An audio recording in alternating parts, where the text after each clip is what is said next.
안녕하세요. 하루 필수 말씀 충전 하필 큐티 조종환입니다. 오늘 함께 나눌 하나님 말씀은 마태복음 1장 1절에서 17절까지 말씀입니다. 아브라함의 자손이요 다윗의 자손인 예수 그리스도의 계보는 이러하다라고 시작을 합니다. 이 계보라고 하는 이 말이 이제 시작이라는 단어예요. 우리가 제네시스라고 창세기를 부를 때에 그 제네시스가 여기에 이 계보 헬라어와 이제 연결되는 그런 단어인데, 어쨌든 예수님의 시작을 보여주는 것으로 족보가 시작되고 있습니다.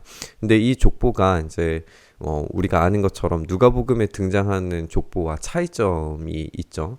그래서 어떤 사람들은 마태복음은 육신의 아버지였던, 예수님의 육신의 아버지였던 이 요셉의 족보를 보여주려고 하는 것이고, 이 누가복음에 등장하는 족보는 어머니 마리아의 족보를 보여주려고 하는 것이다 라고 그렇게 이야기하는 사람들도 있어요. 물론 이제 정확한 내용은 우리가 알 수가 없습니다. 알 수 없다라고 그렇게 결론 내리는 것이 맞긴 하겠지만, 어쨌든 그런 차이점이 느껴질 정도로 이 두 족보 사이에는 큰 간극이 존재를 해요. 강조점이 좀 다른데, 누가복음에서의 강조점은 뭐냐면 예수님께서 하나님의 아들이시다를 강조하고 있습니다. 반면에 이 마태복음 족보에서 중요하게 다루는 것은 뭐냐면 이 다윗의 자손이라고 하는 거예요. 다윗의 자손이라고 하는 것이 왜 중요하냐 하면, 이 마태복음은 유대인들에게 전달된 복음서로 우리가 일반적으로 알고 있는데, 그렇다면 다윗에게 하나님께서 영원한 왕위를 주시겠다라고 하는 약속이 이 예수님 시대에도 여전히 유효한가에 대해서 질문하고 있는 유대인들에게 그 응답이 지금 이루어졌다를 보여주고자 하는 겁니다. 그러니까 예수님께서 다윗의 자손이고 그 영원한 왕위를 상속하신 분이라는 것이 증명된다면, 영원한 왕으로서, 이스라엘을 다스리시는 왕으로서 이제 등장할 수 있게 되는 거죠. 그렇기 때문에 이제 이 다윗의 자손으로서 오늘 우리가 읽게 되는 이 족보는 왕의 족보라는 점을 우리가 인식을 한 상태에서 이 본문을 읽는 것이 좋겠습니다. 그런 시점으로 우리가 한번 계속 읽어보면, 아브라함은 이삭을 낳고, 이삭은 야곱을 낳고, 야곱은 유다와 그 형제들을 낳고, 유다는 다말에게서 베레스와 세라를 낳고, 베레스는 헤스론을 낳고, 헤스론은 람을 낳고, 이렇게 쭉 이어집니다. 근데 여기서 이제 우리가 생각해 볼 수 있는 게 이 유다와 다말의 관계죠. 유다는 다말의 시아버지이고, 다말은 이제 유다의 며느리입니다. 그러니까 이 두 사람의 원래의 관계는 절대 이루어져서는 안 되는 관계예요. 우리가 생각할 때 굉장히 충격적인 사건이 이제 창세기에 등장하는 것을 우리가 읽죠. 그러니까 이 유다와 다말이라고 하는 것이 왕의 족보에 등장할 만한 그런 이야기인가 우리가 질문해 봤을 때, 그렇게 적절하지 않은 관계성을 가지는 여인이 지금 등장하고 있다는 걸 우리가 보게 됩니다. 게다가 여기에 여인이 이 족보에 등장한다는 것도 굉장히 크게 주목할 필요가 있는 것 같아요. 누가복음이 훨씬 더 이제 여성에 대해서 관대하고, 또 여성들이 하나님의 사역에 직접적으로 이제 동참하는 그런 모습들을 많이 보여주고 있음에도 불구하고 족보에서는 여성들의 이름이 빠져 있는 것처럼 보이는데, 오늘 이 마태복음 본문에서는 유대인들의 왕 다윗의 왕조의 왕가의 족보를 기록하면서도 이 여성들의 이름이 기록되고 있단 말이죠. 게다가 이제 그런 여성들이 적절한 관계에서의 태어나는 그런 아들로서, 그 위대한 어머니로서가 아니라 굉장히 의미심장하고 어떤 죄성으로 가득 차 있는 어떤 불온한 여성들로 비추어질 수 있는 그런 이름들이 등장하고 있다는 거예요. 계속 읽어보면, 람은 아비나답을 낳고, 아미나답은 나손을 낳고, 나손은 살몬을 낳고, 살몬은 여기에서 이제 또 다시 여성 이름이 등장하는데, 살몬은 라합에게서 보아스를 낳았다라고 이렇게 되어져 있습니다. 여기 이제 이 라합이라고 하는 인물과 보아스라고 하는 인물의 갭 차이는 굉장히 크게 벌어질 거예요. 왜냐하면 이 라합은 우리가 예상하기로 여호수아 시대에 이 여리고 성이 무너질 때에 등장했던 인물이었어요. 그런데 이 보아스는 사사기에 이제 거의 막바지에 등장하는 인물이잖아요. 우리가 룻기를 읽어보면 알듯이. 그래서 이제 이 라합과 보아스는 대략 200년 넘는 그런 시간들의 차이를 우리가 보게 되는데, 그러니까 여기 이 족보들은 모든 인물들을 다 기록하는 것이 아니라는 것을 알 수가 있습니다. 이거는 유대인들 족보 읽을 때 굉장히 중요한 지점이기도 한데요. 족보를 읽을 때에 모든 인물들이 다 기록되는 것이 아니라는 것이 굉장히 중요합니다. 창세기를 읽을 때도 마찬가지예요. 중요한 인물들을 배열한 것이지, 의미에 맞게 배열한 것이지, 모든 인물들을 다 기록하는 것이 아니기 때문에 이것을 가지고 연대를 측정한다는 것은 말도 안 되는 일입니다. 그런 개념들이 유대인들에게는 너무나 당연했기 때문에 이런 족보가 가능한 거예요. 우리가 이제 좀 더 살펴보겠지만 이 족보는 아마도 다윗의 왕과의 정통성을 보여주기 위한 숫자 배열에 맞춤되어져 있는 족보라는 걸 우리가 이제 보여지게 될 겁니다. 이제 14대, 14대, 14대 이렇게 이어지기 때문에 그런 점을 생각을 해봤을 때 모든 인물들이 다 기록되지 않았고 연대가 굉장히 넘게 등장하는 그런 인물들도 등장한다. 이것도 한번 생각을 해보시고 계속 읽어보죠. 이 라합이라고 하는 인물은 이방인이에요. 그리고 여호수아에서 기록하는 것처럼 라합은 기생으로 몸을 파는 여인으로 그렇게 등장을 합니다. 그러니까 굉장히 이제 불온한 어떤 여성의 이름이 이 왕가의 족보에 이방인인데도 불구하고 여기에 포함되어져 있는 거다라고 그렇게 생각을 할 수 있는 거죠. 여기에 또 한 명의 여인 룻이 등장합니다.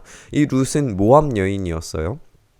그렇기 때문에 이 룻조차도 이방 여인으로서 이 부정한 여인으로 인식될 수 있는데 이 룻을 통해서 이제 태어나는 인물, 우리가 잘 아는 그리고 가장 중요한 이 단락에서 중요한 다윗 왕을 낳았다라고 하는 것으로 이제 연결이 되는 거죠. 그러니까 이 여성들이 이방인으로서의 어떤 정체성 그리고 죄와 관련되어져 있는 암시적이긴 하지만 룻이 그런 성적 범죄를 저지른 것은 아니었어도 마치 보아스를 유혹할 수 있었던 여인으로 우리가 인식을 해본다면 그들의 상상력을 동원해서 그렇게 상상을 해본다면 여기 이방인과 죄라고 하는 것에 이 세 명의 여인이 다 묶일 수 있다는 거예요.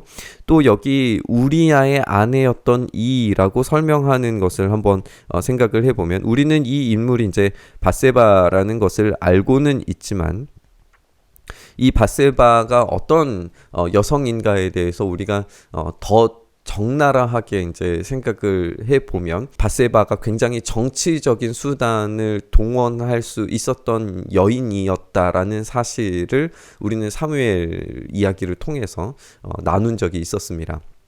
그러니까 이 밧세바는 굉장히 정치적이고 의도적으로 자기의 정결 예식을 드러내 보일 수 있었던 여인이었고 그것은 이 이방인으로 등장하는 이 우리아와 그리고 이 죄와 연결되어져 있는 것 이것이 동시에 적용될 수 있는 그런 여성으로 등장할 수 있는 거예요. 게다가 이 밧세바는 이름조차도 등장하지 않습니다. 이런 점에서 이 네 명의 여성들이 지금 등장하고 있는데 왕가의 족보에 등장할 만한 여인들인가를 생각하게 만들어주는 그런 여인들임을 우리가 보게 됩니다. 의도가 있겠죠. 이런 여인들을 기록하는 의도가 있을 겁니다. 그런 걸 우리가 좀 생각을 해보는 것이 좋겠어요. 어쨌든 여기에 이제 이 솔로몬을 낳게 되었다라고 하는 이 이름과 연결을 해서 솔로몬은 르호보암을 낳고 르호보암은 아비야를 낳고 아비야는 아삽을 낳고 여호사밧을 낳고 요람을 낳고 우시야를 낳고 요담을 낳고 아하스를 낳고 히스기야를 낳고 므낫세를 낳고 아모스를 낳고 요시야를 낳고 예루살렘 주민이 바빌론으로 끌려갈 무렵에는 요시야가 여고냐와 그의 형제들을 낳았다라고 이렇게 되어 있습니다. 우리가 여기 이제 이 인물들을 우리가 생각해 보면 우리 역대기와 열왕기 상하에서 읽을 수 있는 남유다의 왕들의 이름을 다 확인을 해볼 수가 있습니다. 이렇게 가운데 여기 이 윗대에서 등장하는 13명의 인물들과 이 아래 이 중간에 등장하는 왕가의 인물들이 모두 이제 14명으로서 이제 연결되는 것을 우리가 보게 되는 거고요. 이제 마지막 세트는 포로 이후에 등장하는 인물들입니다. 예루살렘 주민이 바빌론으로 끌려간 뒤에 여고냐는 스알디엘을 낳고 스룹바벨을 낳고 아비웃을 낳고 엘리야김을 낳고 아소르를 낳고 사독을 낳고 아킴을 낳고 엘리웃을 낳고 엘라사를 낳고 mat단을 낳고 야곱을 낳고 야곱은 마리아의 남편 요셉을 낳게 됩니다.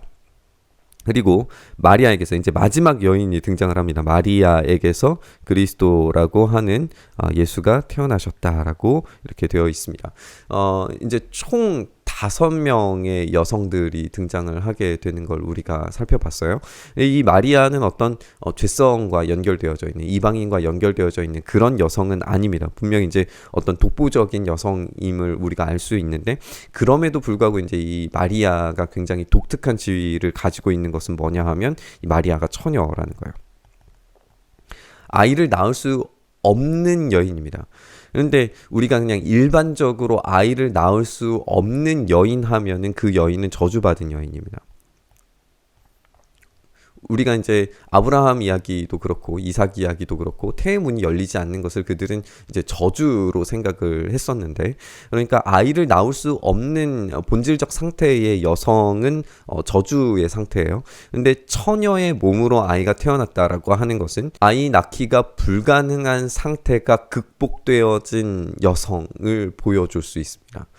이런 개념들이 나중에 이제 12회 혈류병 걸린 여인과 그리고 12살이었던 회당장 야이로의 딸과 이제 연결을 되면서 이제 아이 낳을 수 없는 여인들 그리고 그런 처녀들이 회복되는 그런 아이 낳을 수 있는 여성으로 변화되는 그런 이야기들과도 이제 연결이 되면서 결국에 예수 그리스도께서 이 저주를 극복하시고 해결하시고 이 모든 여성들의 억울함과 신원함을 보여주시는 그런 왕으로서 가장 밑바닥에 있는 그런 여성들마저도 이제 끄집어 올리시는 그런 왕으로 등장하는 그런 이미지들을 우리가 발견을 할 수가 있어요.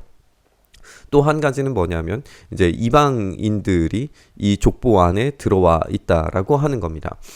그러니까 하나님의 역사는 죄와 그리고 저주와 이방인들로 인하여서 이 족보가 더럽혀질 것처럼 보여지는 그런 모든 이야기들을 합력하여서 예수 그리스도라고 하는 이 최종적 영원하신 왕의 등장까지 연결하심으로써 이 모든 전 세계의 모든 민족들이 이 하나님의 통치, 다윗에게 약속하신 그 통치 아래 들어올 수 있도록 만드는 계기를 만들어 가고 계셨다는 거예요. 그것이 이제 계보, 시작이라고 하는 말로 이어지고 있지만 결국에는 이 시작이라고 하는 것이 영원하신 하나님의 통치의 시작 전반을 보여주는 그런 이야기로 우리가 읽을 수가 있겠습니다. 이렇게 모든 대수는 아브라함으로부터 다윗까지 14대, 다윗으로부터 바빌론에 끌려갈 때까지 14대, 바빌론으로 끌려간 때로부터 그리스도까지 14대다라고 이렇게 제시를 하고 있습니다.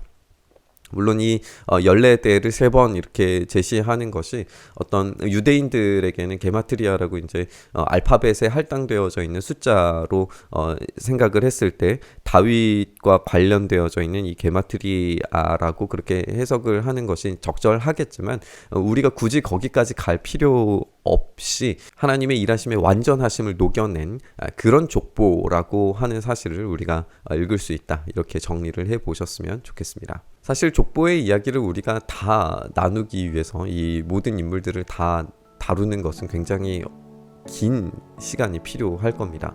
그 말은 이 족보에 등장하는 모든 인물들이 가지고 있는 그 수많은 이야기들이 모여지고 합쳐져서 예수 그리스도의 탄생까지 이어진다는 거예요. 그것은 성경 전체를, 구약을 전체를 관통하는 이야기여야 하고 하나님의 일하심 전체를 관통하는 이야기여야 합니다. 그리고 하나님의 일하심의 전체를 관통하는 이야기의 몇 면을 살펴보면 죄와 관련된, 그리고 가장 연약한 이들, 그리고 자기의 죄성과 욕망을 따라서 살아갔던 이들, 그러나 그들이 변하고 하나님의 도구가 되고 그들이 사용되어서 결과적으로는 예수 그리스도께까지 이어지는, 그래서 하나님의 영원하신 통치가 마침내 예수 그리스도를 통하여 이루어지는 사건까지 연결되는 것을 이 성경 전체의 이야기를 통해서 우리가 읽어본 것을 이 족보를 통해서 맛보게 되는 겁니다. 우리는 연약한 존재일 수 있고, 우리는 무력한 존재일 수 있고, 이방인이고 죄인일 수 있지만, 하나님께서 우리의 삶에 직접적으로 간섭하셔서 역사하신다면 우리의 삶은 그저 그런 삶이 아니라 하나님께서 만들고 계시고 만들어 가시는 삶이라는 것을 여전히 우리는 이 족보의 이야기를 통해서 확신할 수 있습니다. 우리가 그 확신을 가지고 우리가 연약하고 쓰러지는 존재라도 하나님을 붙잡으며 나아가는 이 삶을 포기하지 않고 끝까지 달려갈 수 있게 해달라고 함께 묵상하시면서 오늘 이 기도의 자리로 나아갔으면 좋겠습니다. 주님, 그렇습니다. 우리의 삶을 붙들어 주시고 은혜를 더하셔서 우리가 넘어지고 쓰러지는 존재이고 우리가 부정한 존재이고 예수 그리스도의 족보에 들어가지 못할 만한 인생을 살아간다 할지라도 하나님께서 우리를 자녀 삼으시고 우리를 그 영원하신 통치 안으로 초대하셨다는 사실을 우리가 생각하고 바라보면서 그 완전하신 통치 안에 오늘도 우리가 머물기를, 그 안에서 우리가 참된 위로와 회복을 얻기를 간절히 소망하오니 주여, 오늘 이 말씀 가운데 우리를 위로하시는 성령의 은혜를 우리 가운데 더하여 주시옵소서. 이렇게 우리 가운데 일하시기를 소망하며 우리 주님 예수님 이름으로 기도드리옵나이다. 아멘.